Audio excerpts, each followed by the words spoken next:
Welcome back to another technical deep dive here in the debug zone. Today we're tackling a big question and breaking it down with insights from other users.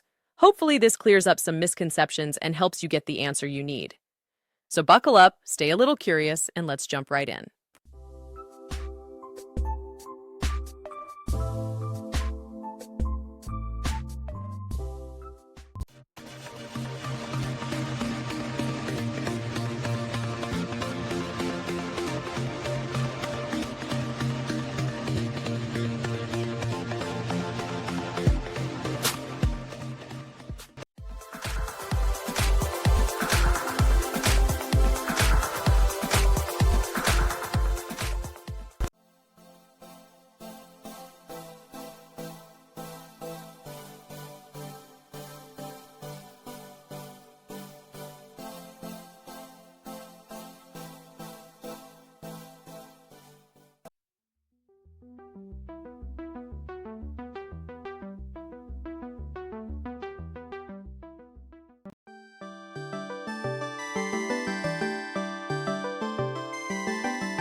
And that's a wrap.